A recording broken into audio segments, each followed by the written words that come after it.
Jätkame oma vaimuandide seeriaga. See peaks olema praegu vist 8. osa meil. Ma ei kujutanud ettegi, et sellest midagi seesugust välja tuleb. Ma arvasin, et teeme kähku ära ja mainime põhimõtteliselt kõik läbi ja toome paar näidet ja on inimestel ettekujutus, kes ei ole varem vaimuandidest kuulnud. Ja siis oleme jälle asjaga ühel pool ja saame eluga edasi minna. Ja nüüd ma olen siin kuskil, pole poole pealgi veel ja meil on juba 8. osa. Ja ma vaatan, et see materjal, mille ma kokku korjan ja läbi siin seedin, ma vaatan, et isegi kui me teeme seda väga lühidalt ja me ei lähe mitte ühtegi piiblikirja kohta ise sisse seda lugema, vaid ainult mainime kirjakohti ja jätame selle ka igaühe enda hooleks, isegi siis mul läheb selle järgmise Anni peale 2 osa kindlasti. Sest ma mõtlesin, et ma ei saa siin sellist sohki teha ja lihtsalt valida mingisugused paremad palad ja ma nagu varastaks teilt. Et kui mulle on see ülesanne langenud praegu need vaimuannid läbi õpetada põhjalikult, siis kui ma lihtsalt kogen seda vastutust ja Jumala ootust, et ma ei tõmba nagu üle nurkade sirgeks ja ei varasta teilt, vaid ma võtangi rahulikult ja räägin nii, nagu ma näen, mis on oluline ja Jumala vaim siis ise otsustab, kellele ta midagi elavaks teeb, keda ta puudutab ja kõnetab erinevate momentide kaudu. Aga mina pean seda asja võtma rahulikult, nii et ma usun, et lepite sellega ja annate mulle andeks, et see seeria venib nii pikaks. Tundub, et see lihtsalt peab nii olema. Juba sissejuhatus läks meil vist 2 osa ennem, kui me üldse vaimuandideni jõudsimegi. Nii et ma näen, et minu illusioon ühest kiirest kappadi seeriast, see on praegu kildudeks purunenud ja ma ägan selle vaimukoorma all, sest ma ise õpin selle kaudu.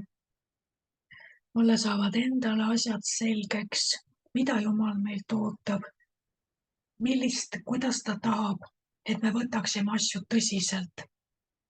Et me oleme ikka väga kergelt võtnud tema kuningriigi asju, tema riigi väe asju. Me oleme tahtnud saada asju kergelt, pinnapealselt näpunipsutusega ja siis oleme veel pahased ja turtsume ja toriseme, kui iga meie näpunipsutuse peale kõikvõimas Jumal ei teegi pööraseid vapustavaid imesid. Aga see on see, et me oleme keeldunud suureks saamast, me oleme keeldunud võtmast täiskasvanu vastutust vaimus.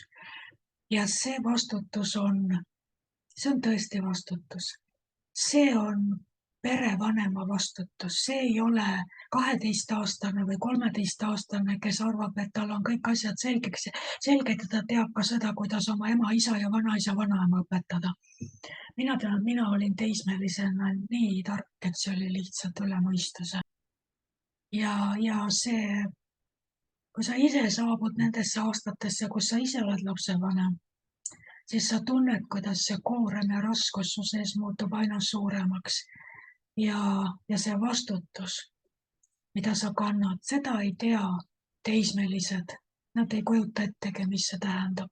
Palju on seda, kus teismelised katkestavad suhted vanematega, sest nad mõistavad neid hukka, nende reaktsioone, võib-olla kodust mingisugust karistust või midagi nende üle mõistuse hullumeelsete tempode eest.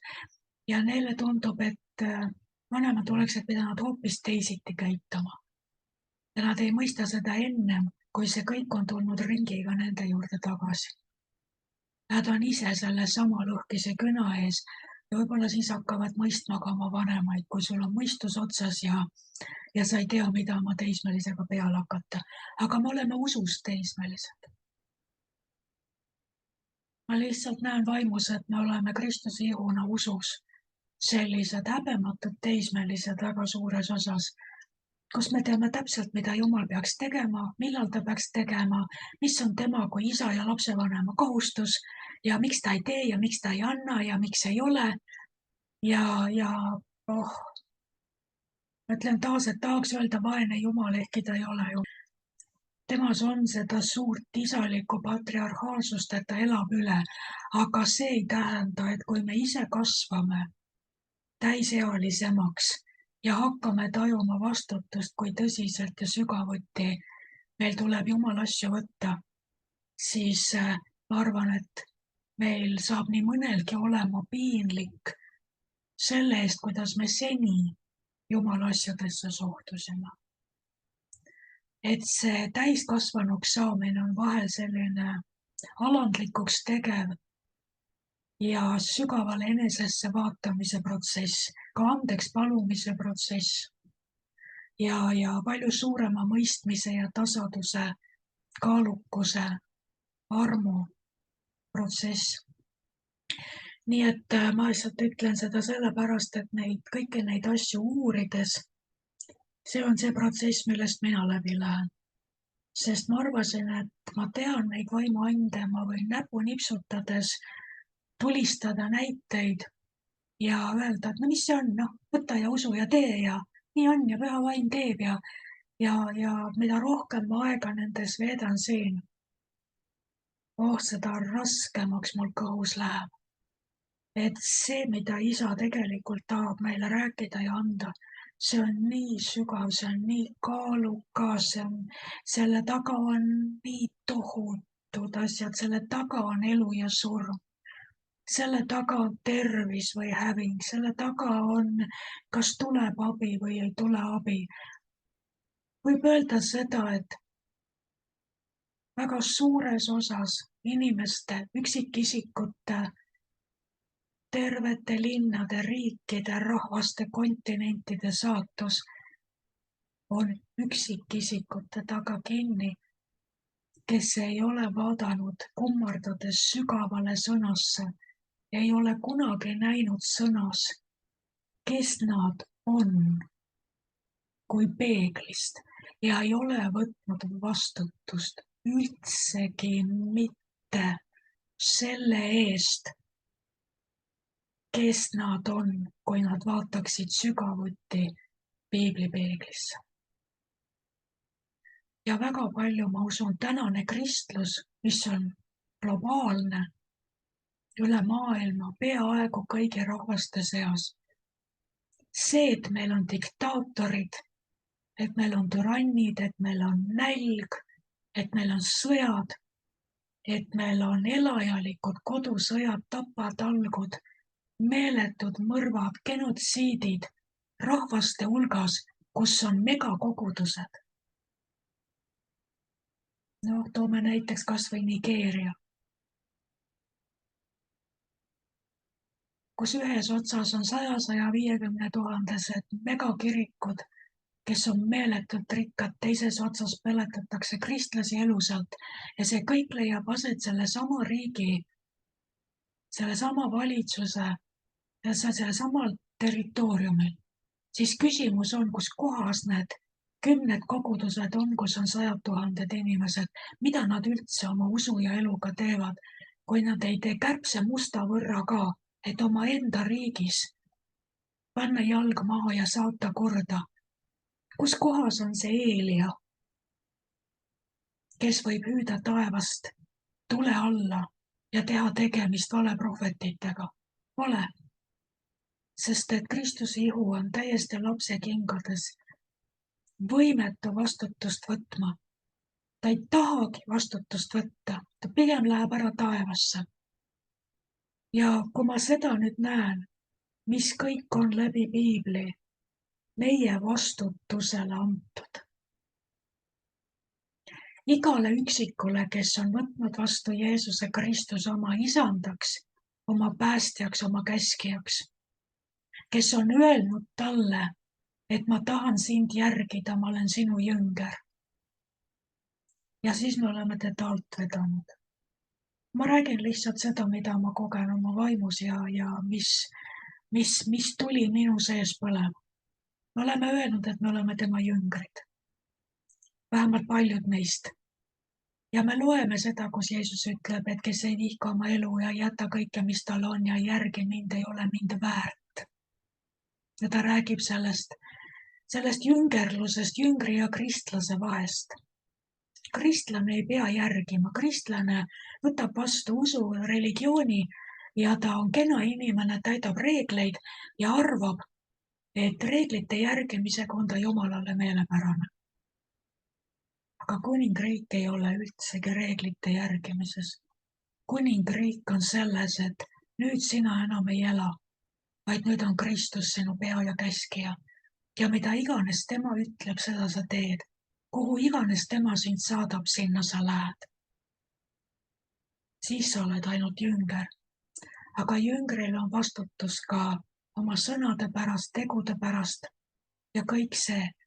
Nii et kui me tahame olla jüngrid, siis meil ei ole pääsu ja meil ei ole alternatiivi. Meil tuleb kummardades vaadata tema sõnasse, sellesse vabaduse käsu sisse ja võtta vastutus selle peegelpildi eest, mida me piiblis näeme.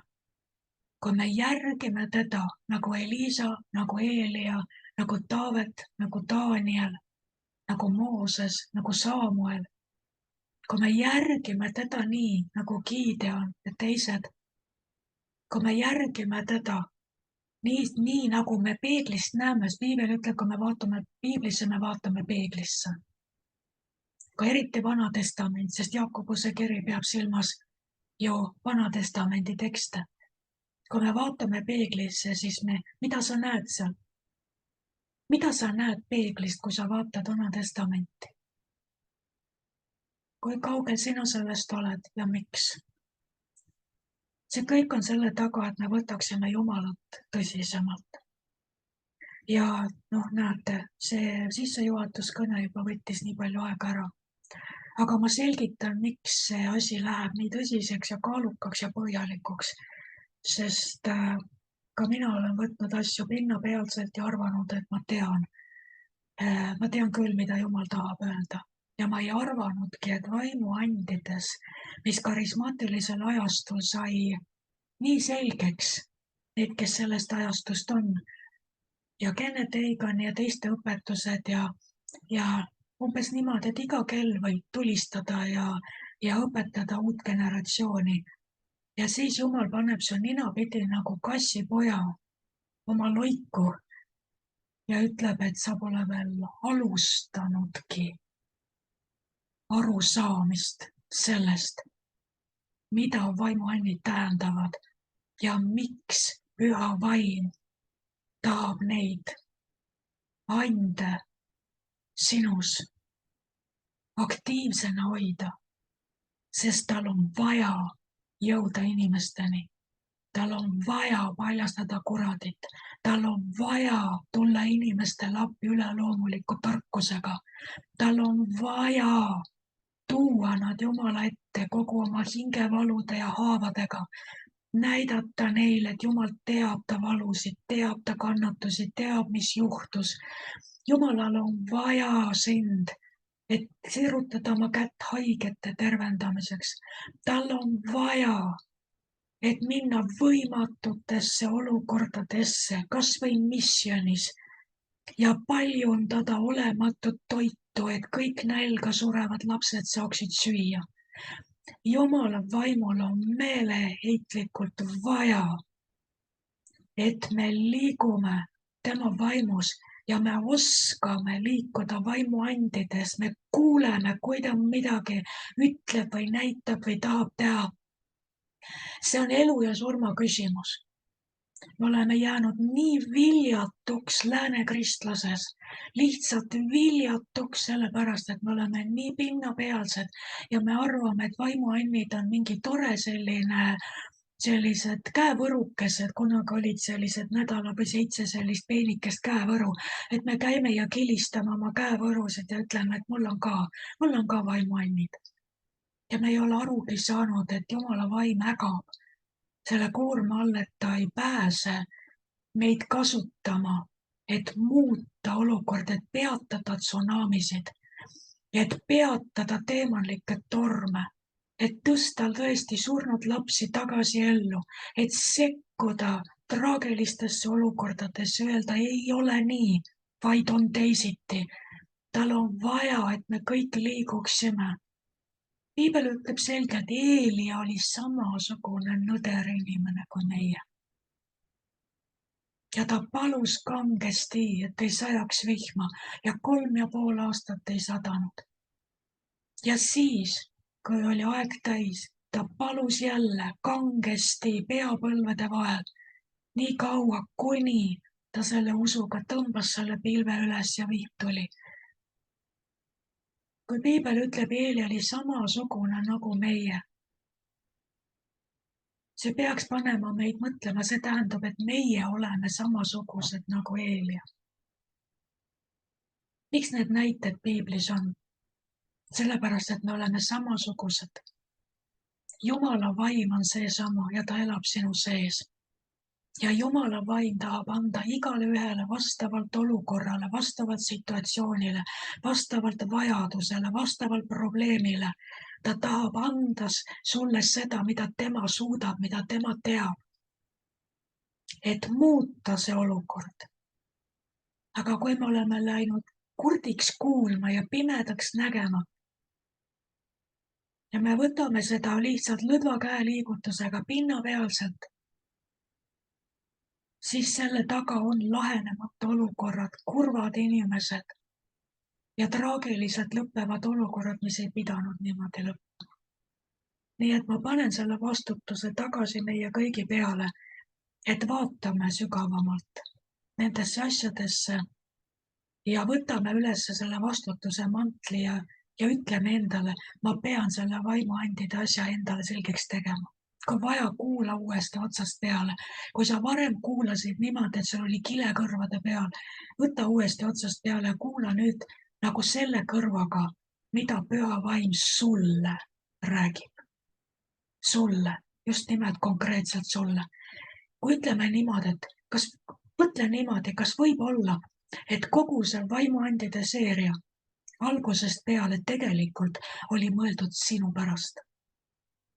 Sa oled ainukene inimene, kelleni Jumala vaim üritab meeleheitlikult jõuda, et saada sind kätte, et hakata sinuga koos liikuma väes, üleloomulikus tarkuses, kõige Jumala tarkuse ja väe juhtimises, aga ta ei pääse sinuni muidu, kui ta peab sulle ütlema, et see kõik on sinu pärast. Ma püüan sinu tähelepanu, ma otsin sinu vaimu, ma otsin võtit sinu vaimu, et keerata su vaim lukust lahti, et sa saaks aru, ma tahan päriselt ka sind kasutada. Aga sa oled endale ette võtnud selle arvamuse, et mis mina ei ole see, ma olen selline väike nokitseja ja see, mida sa endast valesti usud, on pannud pühal vaimul ukse ees kinni. Ja ta ei ole saanud tulla ja öelda sulle, sa oled minu vägimees, sa oled minu võimas usunaine. Nii et kui täna püha vaim sind kõnetab, palun võta seda tõsiselt. Palun võta seda, maailm on ägamas, maailm on agoonias. Ja maailm on täis lugematuid miljoneid kristlasi, kes ei tähenda mitte midagi. Nad kannavad endas kõikvõimsa Jumala väge. Ja see on absoluutselt lukustatud, kasutamata, katete all ja nad elavad oma väikest tühist elu. Nad lepivad oma pisikeste tühiste imedega, kui nad saavad omale või leiva peale või üüri makstud. Ja kogu see kõikväelise potentsiaal on jäänud nende kaudu vallandamata. Ehkki kõikväeline Jumal elas kogu aeg nende sees. Nii et meie ei taha sellised olla. Me tahame tulla oma sellest alaealisuse kookonist välja ja võtta vastutuse. Olete nõus? Aamen. Nii, tõmban sellele monoloogile joone alla ja vaatame, mis ma jõuan veel siin öelda. Mul jäi paar asja, mis olid minu meelest väga väärt mõtted mainimata selle vaimuandide lõpus. Ja ma ütlen lihtsalt selle ära, et see saaks ka öeldud, et ma nii-öelda teilt seda ära ei varasta. Vaimuannid olid milleks siis? Need mitte vaimuannid, vaid vaimude eristamise and. Oli selleks, et me oskaksime vahet teha ja eristada. Ja kõige peamine mõte selle taga on see, et me eristaksime allikat. Saate aru, piibel õpetab palju sellest, kes saab mida Jumala vaimus öelda ja kes mida Jumala vaimus öelda ei saa. Ja mis on vaimu tunnused ja see räägib kogu aeg seda selleks, et me teeksime vahet, kus kohast midagi pärit on, mis on selle ime või vaimu või mingi sõnumi või mis on selle allikas. Nii et see on allika tuvastamiseks. Ja eriti tänapäeval kus on meil koguduses, on sisse tunginud kõikvõimalikud okultsed praktikad ja New Age'i mõtteviisid ja me ei näegi oma saalis istuvaid inimesi, kuna enam aktiivset osadust väga paljuski kogudustes sellisel viisil ei ole nagu algristi koguduses, kus tunti üksteist läbi lõhki, istuti ringis ümber laua, vaadati üksteisele silma. Ja seal nii mõnigi vaim võis ennast reeta ja kui sa vaatasid teraselt kellelegi otsa, siis sa võisid näha, kellega sul tegemist on. Täna istuvad kõik ja vaatavad üksteisele kuklasse. Ja pastor räägib ees suurele saalile. Ja väga paljuski inimesed lahkuvad kiiresti sealt saalist, olles täitnud oma pühapäevase kohustuse. Ja siis, kui on mingisugused olukorrad või palved või nii, siis puudub võimalus tuvastada seda allikat, mis vaimus inimene midagi räägib või teeb või kui ta käsi peale paneb või mis vaimus ta üldse liigub. Ja vaimude eristamisand, kui see aktiveeritakse, kui püha vaim hakkab sulle näitama, siis sa oskad kuulata ebamugavustunnet ja valvsust, et tuvastada allikat. Nii, sellest me saame aru, eks. Ja teine oli see, et me mainisime küll seda, et vaimude eristamisand ei ole selleks, et me käiksime ringi ninakirtsus ja kritiseeriksime kõiki. Ja muudkui aga skänniksime neid ja tuvastaksime oma röntgenpilguga. Vaid see mõte, mis mul jäi ütlemata, on see, et kui sa oled täis püha vaimu, siis püha vaim, ju Jumala armastus valati välja meie südamesse vaimu kaudu, kes meile anti. Seega, kui püha vaim tuleb ja täidab sind, ta kõrvaldab sinust kriitilise, negatiivse, kohtumõistjaliku urgitseja vaimu. Nii et kui keegi väidab, et ta liigub vaimude eristamisannis, aga ta on ebameeldiv inimene, ta on nagu takjas, ta on nagu kaktus, ühel või teisel viisil, siis sa tead seda, et see ei ole mingi vaimude eristamisand. Vaimude eristamisand, püha vaimuand toimib armastuse sees ja armastuse läbi. Ja see toimib puhta vaimuga inimeses, kellel ei ole eelarvamusi ja kes usub kõik, loodab kõik, sallib kõik, ta usub inimestest head. Ta eelhäälestus on, et ta hoiab inimestes, see on positiivne, heatahtlik, soosiv. Ja nüüd võib siin, kui püha vaim tahab märku midagi anda, ta käivitab see püha vaimu anni sinus ja ütleb, vaata ette. Ja sa koged oma sees ühte signaali ja märguannet ja pöörad tähelepanu nüüd. Alles esimest korda pöörad tähelepanu ja muutud valvsaks. Aga su eelhäälestus on alati armastav, vastuvõttev, embav, ärakuulav, soosiv. Seal alati on hea tahtlikkus enne.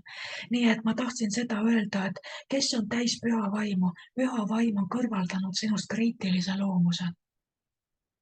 ja kui sa tead, et see oled sina, siis sa tead, et kui sinu sees tõuseb selline märguanne või signaal, siis sa tead, et see on vaimude eristamise ant, see on püha vaim, kes sulle märku annab, mitte sinu oma kriitiline loomus. Aamen. Joon alla, see oli siis veel selle viimase osa kohta tagantjärgi. Aga alustame nüüd järgmise vaimuanniga ja see on usuand. Ja see on kirjas sealsamas 1. Korintuse 12. peatükis. Ja sellega seoses on tihtipeale palju ka segadust, nii nagu enamus vaimuandidega on kõikvõimalikku erinevaid tõlgendusi, mis inimesed on ise välja mõelnud. Ja usuandi vahel mõeldakse, et see on lihtsalt usklikkus või vahel peetakse, ma ei tea, selle all, ma ei tea mida isegi. Ühesõnaga, me tahame uuesti rõhutada seda, et need on püha vaim. Püha vaim annab erinevatele inimestele eri ajal, erinevas olukorras oma anni. See on tema ise, kes lisab sulle sinu argipäeva midagi sellist, milles sa kristlasena, usklikuna, Jumala pojana igapäevaselt toimides ei liigu lakkamatult selles. Sinul on üldine usk. Sa oled nii-öelda usklik, sa oled usuinimene. Sa liigud selles usufoonis kogu aeg. Aga on olukordi, kus meie oma see üleüldine usk teatud kontekstis või olukorras sellest ei jätku. Me usume põhimõtteliselt ju kõike, mis piibel ütleb, me usume Jumalast kõike ja me ei kahtle selles. Ja me liigume selles usus, et see nii on, et Jumal teeb, mis ta ütleb, et ta teeb ja kõik see on tõsi ja see on meie igapäevane elu. See on see, mille kellena meid tuntakse, et me seda usume. Aga meie piibliteadmised, meie sõna tundmise sügavus, meie Jumalaga käimise kogemuslik küpsus on erinev. Ja meie ees võivad olla väljakutsed, kus me oma selles üleüldises usus, me ei ole valmis sellega silmitsi seisma. Ja nüüd selles hetkes, kui sinu oma usk ei vea välja, ei küüni, sa ei suuda visata seda katet üle selle koorma, no ei viska lihtsalt palli nii kaugele, siis sellel hetkel võib püha vaim tulla ja tõusta sinus oma usuga.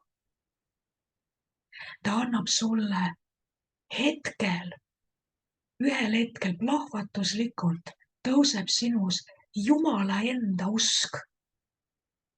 See tähendab see, mida Jumal ise teab selles olukorras ja kuidas tema seda olukorda näeb ja kui kindel ta on selles, mis on see tulemus, mis saab ilmsiks tulema. Aga tal on vaja sinuga olla üks selles asjas, sest tihtipeale on see vaja ka sõnades välja öelda. Selles on see sõnaline kuulutuse või nagu määruse või deklaratsiooni kehtestamise jõud, selle on vaja sõna kehtestamist on vaja selles olukorras. Aga Jumal ise tõuseb mingis olukorras sinu sees.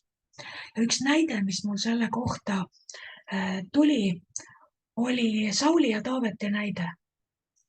Saul oli nii-öelda usklik mees, on ju? Saul oli Iisraeli mees. Ta teadis Iisraeli ajalugu, ta teadis, et Iisrael on Jumala rahvas. Ta teadis, et Jumal ise on nad süles Egiptusest välja kandnud. Ta teadis kõike. Ta teadis, et prohvet Saamuel elas Jumalaga koos. Ta teadis, et prohvet Saamuel võidis tema kuningaks, sellepärast et Jumal ütles, no kas saab olla usklikum? Ta oli absoluutselt usklik. Mäletate, kui Saul sai kuningaks, siis tuli Jumala vägi tema peale. Ja ta raius seal need härjad ja puruks ja selles väes saatis need tükid üle Iisraeli laiali ja järsku oli sellest arjast ja alaväärsest Saulist saanud võimas kuningas, võidmine oli ta üle. Isegi vägevateks tegudeks, võimsateks vallutusteks. Ta muutus otse kui teiseks meheks. See võidmine upgrade'is ta nii-öelda täiesti uuele tasandile. Nii. Ja nüüd on see on Sauli see üleüldine usk. See üldine usk, milles meie elame, milles Saul elas. Kuni selle päevani, kui Saulile esitas väljakutse Goljat. Ja vaadake nüüd, kuidas Sauli võimas usk pääjuhina, võitud kuningana järsku ei ulatu üle Goljati. Ta vaatab Goljatiga tõtt ja ta tunneb, ei venita välja. Ja nüüd Jumal võtab Taaveti ja annab Taavetile, kellega ta on harjunud koostööd tegema, sest Taavetil olid üleloomulikud kokkupuuted võimatutes olukordades juba. Tal oli usk minna ja võidelda oma lammaste eest ja kiskuda nad ära küll lõvi käest, küll karu käest. Ta oli juba harjunud Jumalaga koostööd tegema ja Jumal oli harjunud Taavetiga selles asjas arvestama. Ja Jumalal oli kerge nüüd käivitada usuand Taavetis, tõsta üles Taaveti sees Jumala enda usk. Et see Goljat on üks tühipaljas koer, kellel tuleb pea maha võtta. Ja Taavet täitub Jumala enda usuga. See on see usuand nüüd selles olukorras. Ja ta läheb ja on üks kiire knockout ja Goljat on maha võetud. See on see vahe sellel üldisel usufoonil ja usuannil, mis on konkreetses olukorras, konkreetse väljakutse või vajaduse või mingi situatsiooniga silmitsi seistes, kui sina oma mõistusest, oma usu peale ei suudaks seal mitte midagi teha. Kui keegi küsib, kas sa usud, sa ütled jah, usun, põhimõtteliselt usun. Aga kas sa teeksid sellega tegemist? Ei hüppa nii kõrgelt, ei venita välja. Ja nüüd, kui sa oled oma usu kasutanud lõpuni ja seisnud oma usu peal lõpuni, siis sellel hetkel, kui sul on tunne, et nüüd enam ei vea rohkem välja, seal hetkel lülitub Isa arm sisse ja püha vaim täidab sind sel hetkel üleloomuliku usuga. Ja järsku on sellel olukorral kaelakont 2 korra väänatud ja asi on korras ja tehtud. Kus sa ennem olid? Ennem oli tavaline usk, üleüldine usk.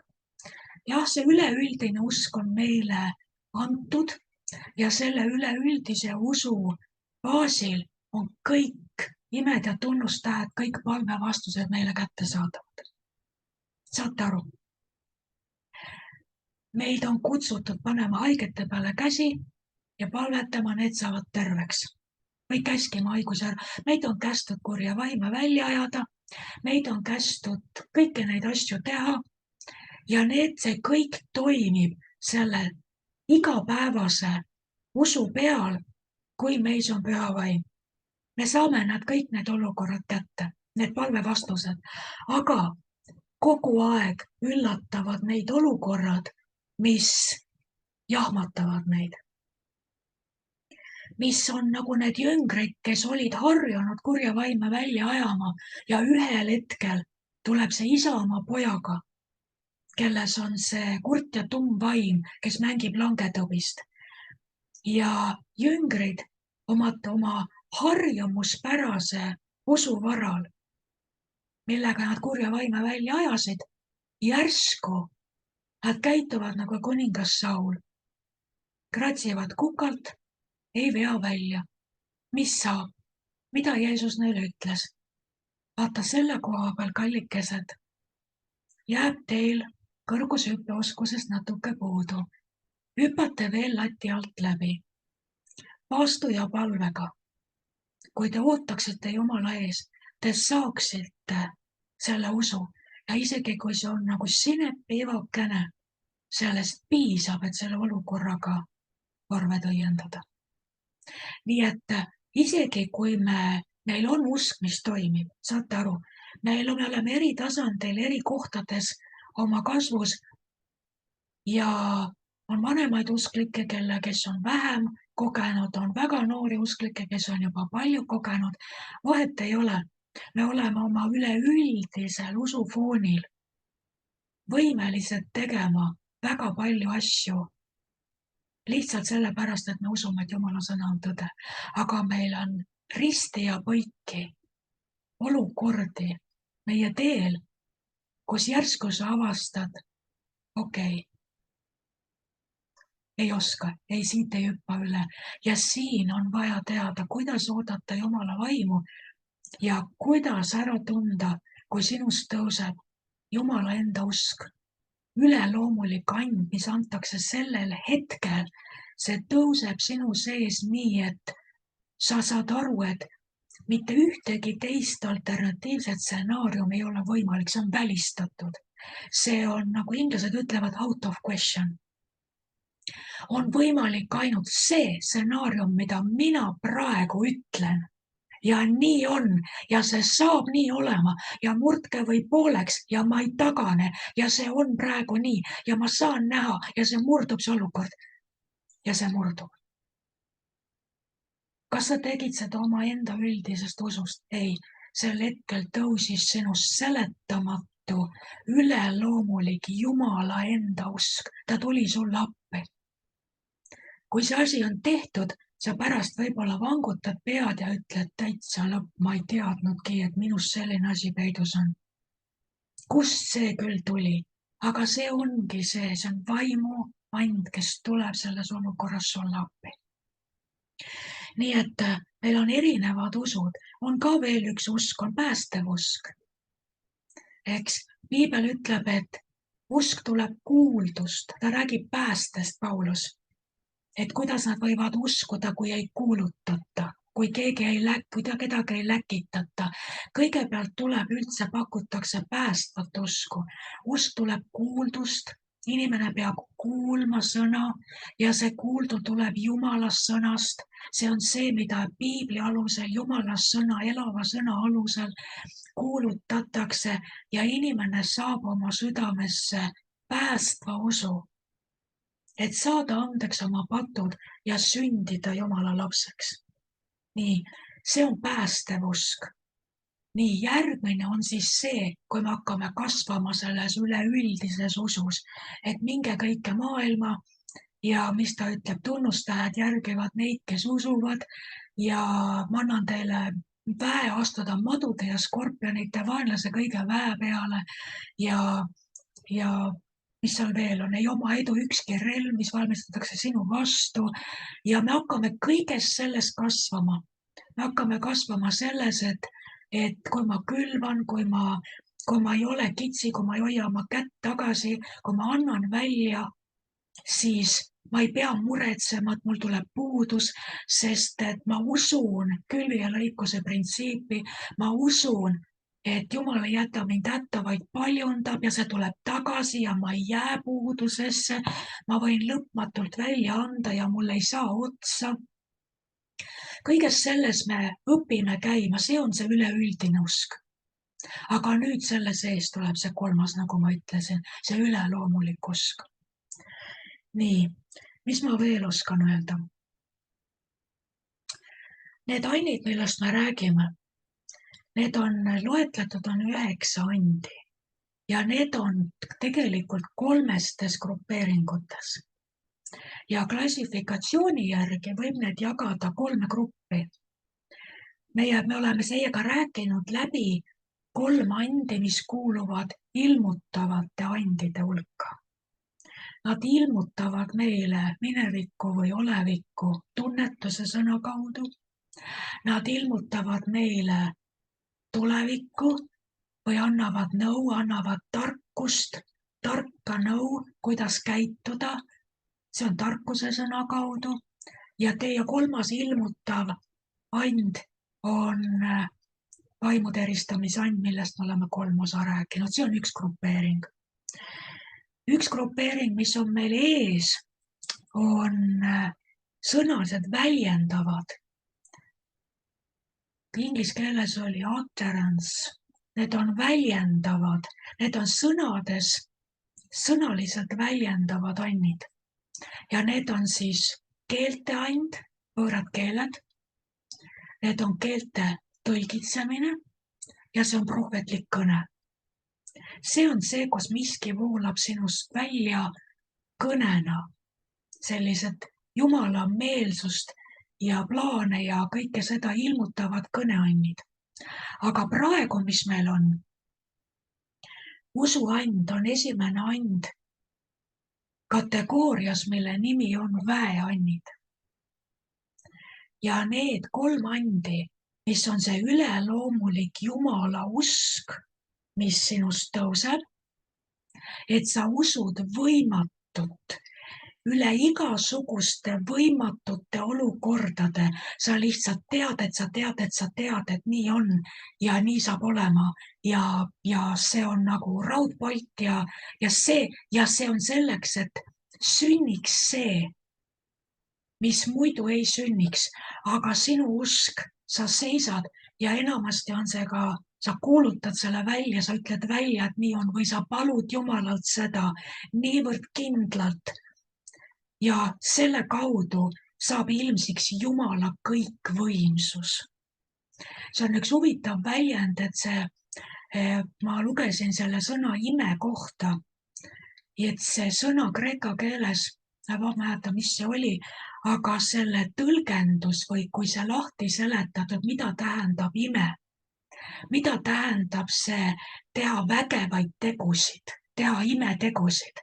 Mis see vägev tegu on, see imetegu, mida me teeme vaimuandide ajel, on inglise keeles oli see öeldud, see on explosion of almightiness. Kuidas seda isegi tõlkida? See on kõikvõimsuse plahvatus. Kus kõikvõimas, kõige väel, see on isegi võib öelda kõige väelisuse plahvatus, kõige väelise plahvatus. See on olukord, mis on täiesti nii-öelda tasane maastik. Ühesõnaga, see olukord ütleb, pole võimalik, siin ei sünni midagi, seda, mis sul vaja on, ei ole, näed, ei ole, ei tule, ei sünni, võimatu. Ja nüüd see väeand on see, mis on nagu kanal, mille kaudu kõige väeline toob sellesse maailma ühe sellise plahvatuse. Ühe väe, ühe imeteo plahvatuse, mis šokeerib, vapustab, jahmatab, lööb inimesed segadusse, šokeerib saatanat, sest see on kõige väeline ise, kes saatis oma dünamiidi, oma lõhkelaengu sellesse olukorda läbi sinu, läbi selle vaimuanni. Kas see on usuand? Kas see on vägevate tegude and või on see tervendamisand? Tihtipeale need 3 toimivad kõik üheskoos läbisegi. Sest selleks, et teha vägevat tegu, on sul vaja seal all seda Jumala usku, Jumala usuandi. Selleks, et tervendamisanni kaudu tervendada, et teha terveks keegi, sul on vaja selle all seda Jumala usku. Mitte alati, vahel on see sõnakuulmise kaudu, aga ma ütlen, et need väeannid, need tihtipeale on läbi põimunud. Näiteks surnute ülesäratamise puhul.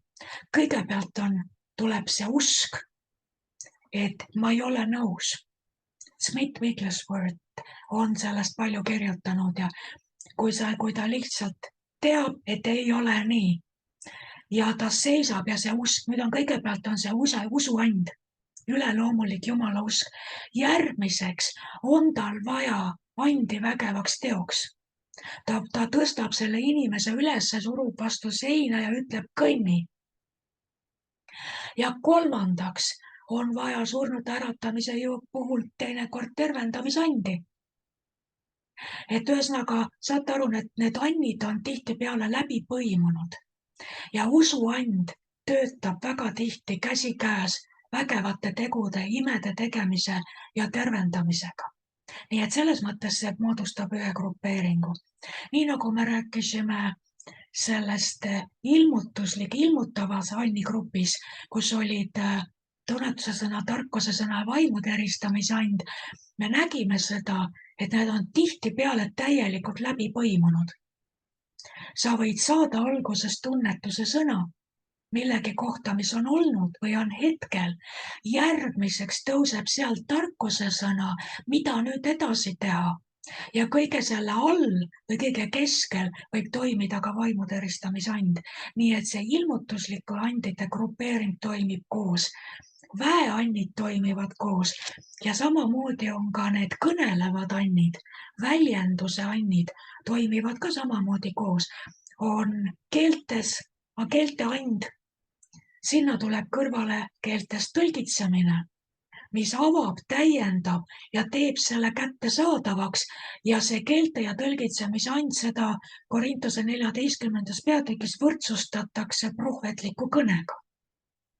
Nii et ka seal on prohvetlikus kõnes, see võib alata keeltega, see võib suubuda tõlgitsusse ja minna edasi täisprohveteeringuks. Nii et siin ei ole selliseid kindlaid müüre nendel andidel vahel, vaid need liiguvad ühest teise. Ma mõtlen, et põhimõtteliselt on võimalik, et me võime mingisugusest teatud sündmuste tsüklis liikuda läbi kõigi 9 vaimuanni, kui Jumala vaim peaks niimoodi tahtma. Sest olukorrad ja kõik see, kuidas edasi liikuda ja mis üks tingib teise, see kõik võib muutuda. Kui me teame seda, siis me ka saame aru ja mõistame, kuidas Jumala vaim tahab meid kasutada ja meie kaudu liikuda. Nii, mille poolest siis erineb usuand, see üleloomulik usk millekski mingiks imeks või üleloomulikuks mingisuguseks tulemuseks, ma saan neid ka mainima, mille poolest nüüd konkreetselt usuand erineb imetegude või vägevate tegude annist.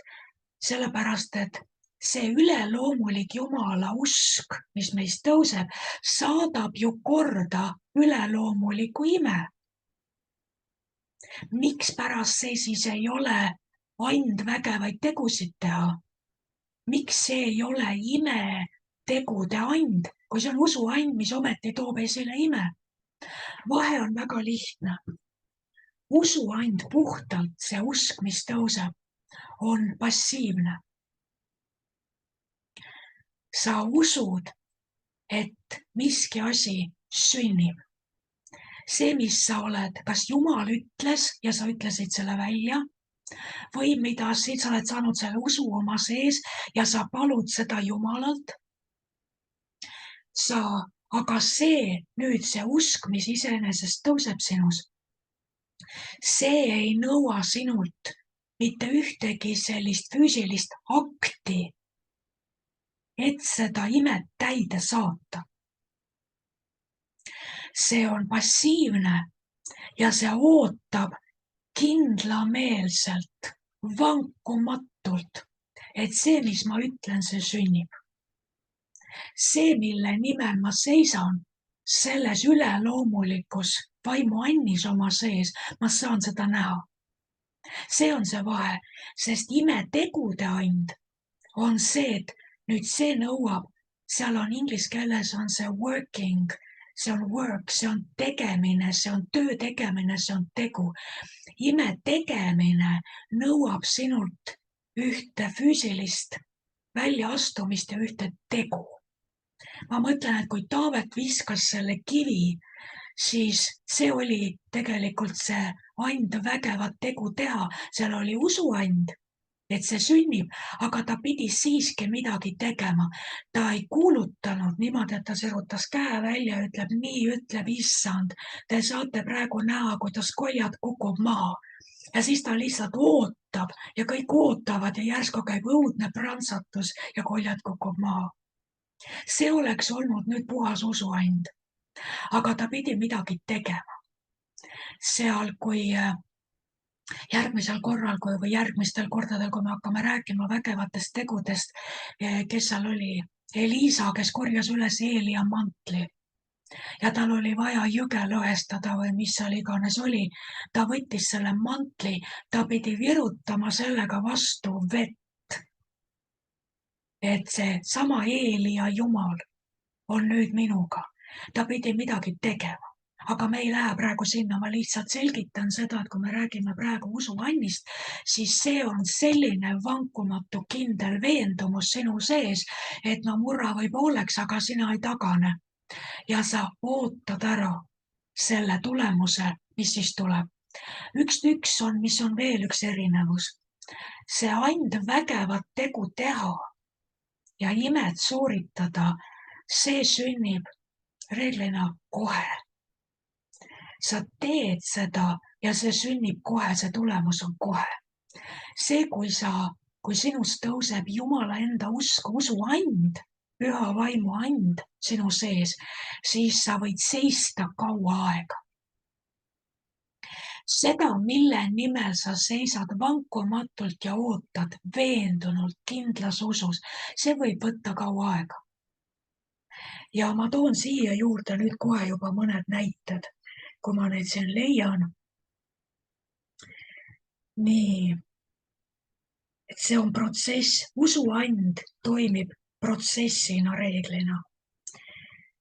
Näiteks seesama Eelia näide, kui ta ütles, et nüüdsest peale ei ole vihma muidu kui minu sõna peale. See oli nüüd see usuand. Ta oli palvetanud, sest Jakobuse 5.17 ütleb, et Eelia palus kangesti. Aga me ei näe seda, sest et kui Eelia esimest korda areenile ilmub, see tispelane Eelia, ta tuleb ja lajatab kohe. Nüüdsest peale ei saja muidu kui minust sõna peale. Kõmm! Ja mis nüüd on? Eelia pidi seisma usus, selles vankumatus usus. Ei saja sellel vihmaperioodil. Järgmisel aastal vihmaperioodil ei saja. 3,5 aastat oli see, kus ta seisis vankumatult. Ei saja ennem, kui Jumal mulle ütleb ja mina kuulen Jumala käest ja kui ma siis selle välja kuulutan, siis võib alles vihma tulla. Nii et see usus seismine võib võtta kauemat aega. Ma vaatan, kas ma veel mõne näite leian. See usus seismine, see on ka millegi jätkumise nimel. Midagi, mis peab jätkuma kauem aega. Näiteks mul on üks näide kohe oma enda vanaemast sõja ajal, kui oli 5 väikest last ja süüa ei olnud. Ja aprillikuuses oli ainult viimane keedukord kartulit keldrinurgas. Ja ees ootas nälg, sest et millal uus kartulisaak peale tuleb, millega sa sõja ajal lapsi toidad. Ja minu vanaema palvetas keldris selle peotäie kartulite üle. Ja järgmine kord, kui ta läks sealt võtma, siis jätkus jälle terveks keedukorraks. Ja ta käis, see on tema päevikus kirjas selles sinu tunnistuste teedel, ta käis seal 4 kuud sealt keldrist toomas kartulid ja need kartulid ei saanud ennem otsa, kui uus saak oli valmis. Aga see on see üleloomulik usuand. Vaadake, see on millegi jätkumise nimel.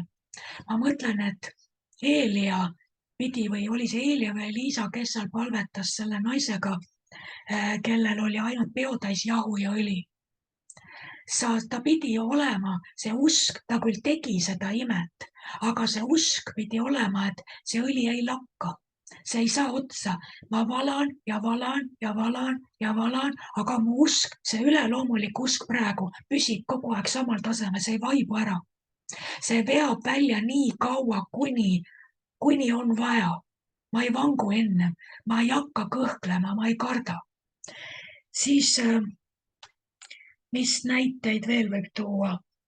Ma mõtlesin, et meil on argipäevast on kindlasti paljudel selliseid näiteid, nagu näiteks bensiiniimed. Pastoritel, kellel on olnud omal ajal võib-olla on auto ja olid bensiinikriisid, oli vaja jõuda kuskile kohta, seda on juhtunud missionäridega Aafrikas või mujal, on see, et sul on punane tuli ja bensiin saab otsa ja sul on järgmine bensiinijaam 100 kilomeetri kaugusel.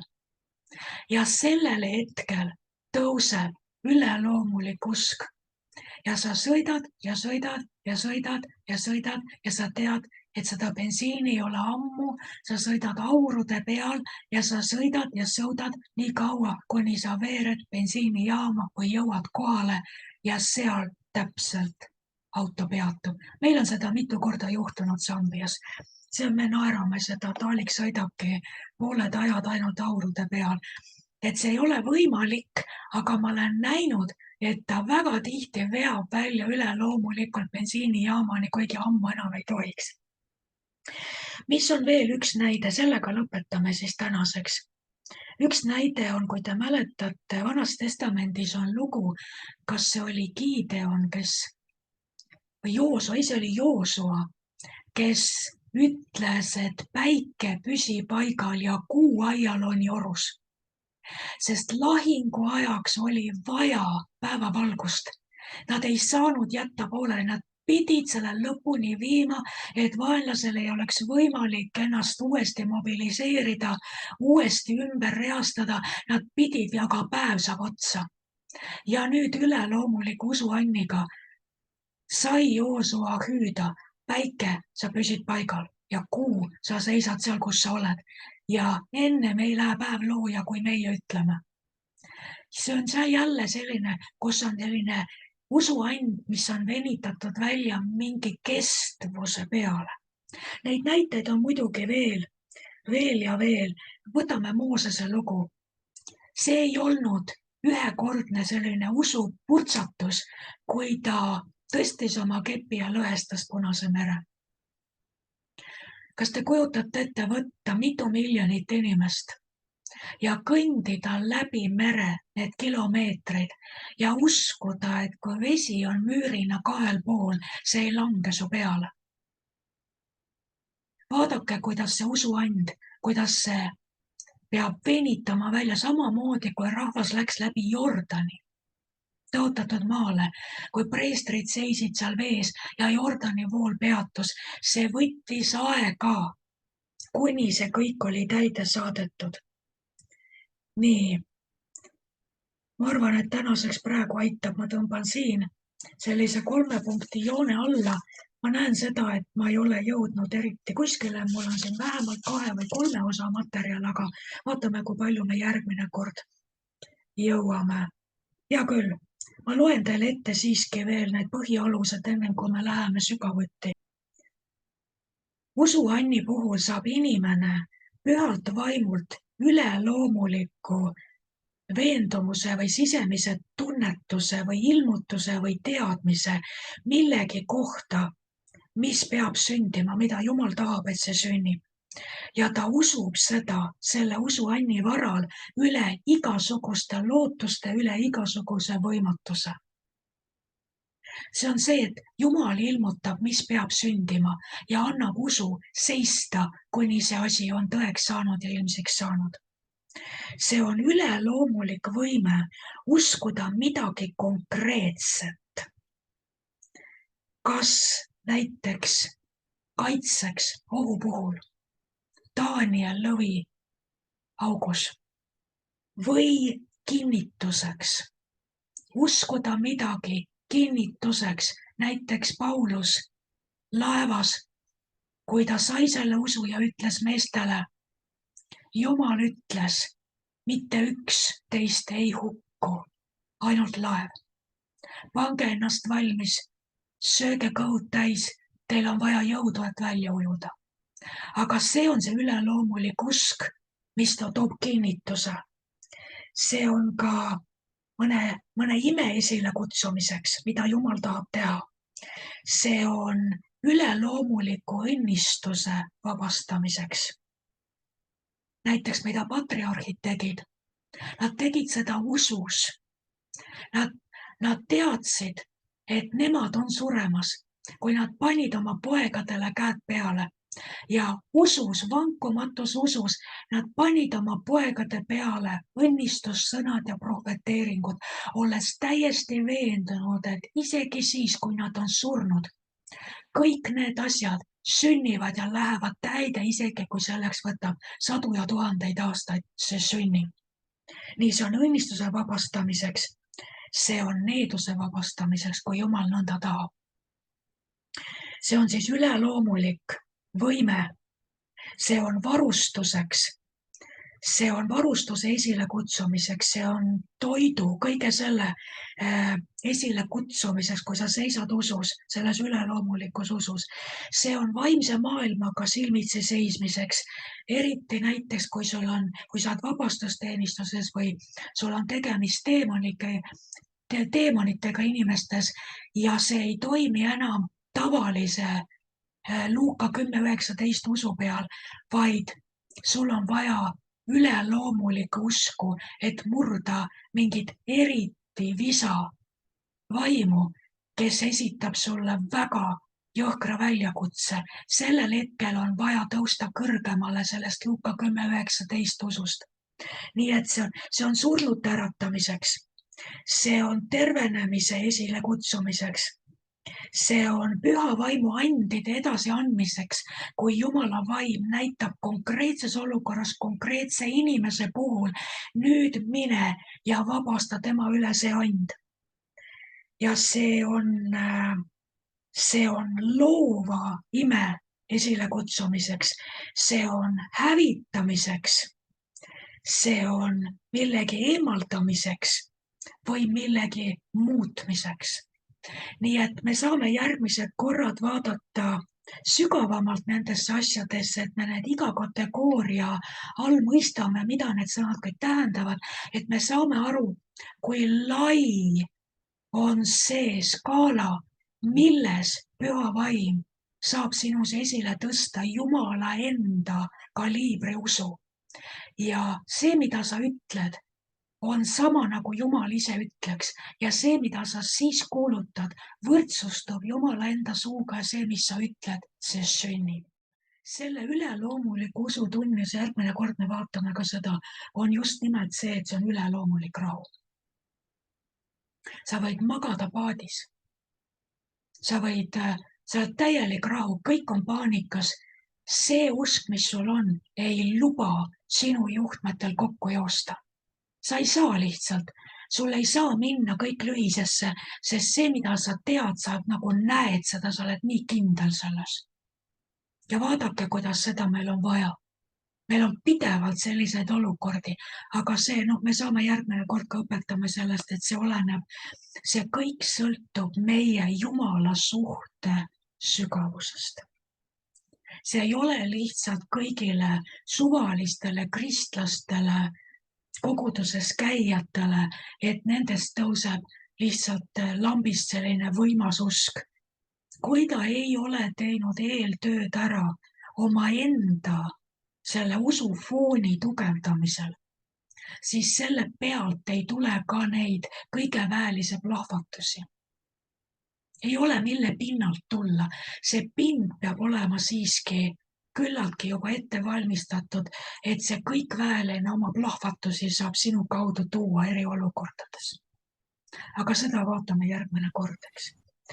Aga siis tõmbame otsad palves kokku ja täname selle kõige eest, et Jumal meid koolitab, õpetab, kaevab sügavuti meie sees. Ja see kõik peab jõudma kuskile välja, et kui me oleme selle seeria teisele poole välja jõudnud, siis on meie sees toimunud üks tohutu metamorfoos ja me kõik oleme muutunud, me kõik oleme kasvanud.